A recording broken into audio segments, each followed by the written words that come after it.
Hi beautiful people, and welcome to our video of how to apply a bold cap. First step is to choose the correct wig cap. I had the choice of nude or brown, so I went for the brown, but in all fairness I probably should have gone for the nude.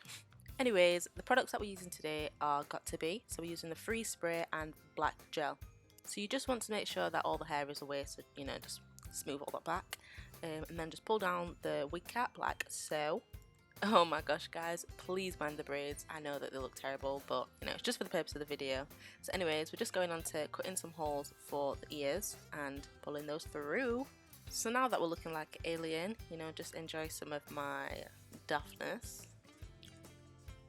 So now all you want to do is just take that freeze spray and apply some just in front of your hairline. Then make sure that you just blow dry that on a cool setting until it's dry. Then you want to apply a layer of the Got2b gel and then dry that as well. So if like me you're using your hands, always have a wipe available because your fingers get sticky.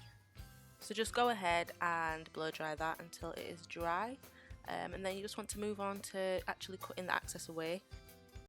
So the camera died whilst I was blow drying, and basically I didn't know that it died, so I just carried on and I ended up cutting the wig cap and I didn't film it, but basically all I did was cut the wig cap as close to my hairline as possible, and then obviously just making sure that I didn't cut my hair when I was cutting it across these parts.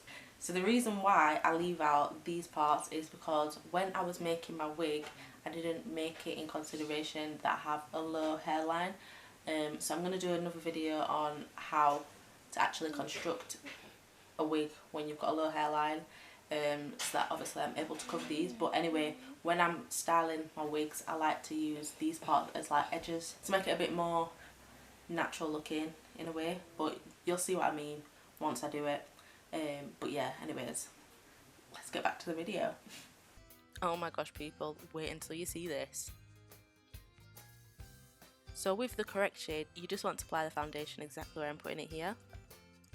Okay, so let me just explain myself real quick. So we're currently in lockdown and I needed some foundation, so what did I do? I went to Amazon and I purchased the wrong shade, but we're just gonna run with it anyway.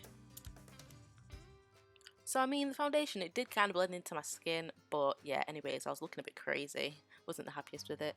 Just whipping in a quick cheeky slow-mo for you guys. But yeah, this is basically the result of how it all turned out, even with the lightness of the foundation. With all that being said though, I am serving you scalp. Yes girl, get it! Anyways guys, let me know what you think down below in the comments.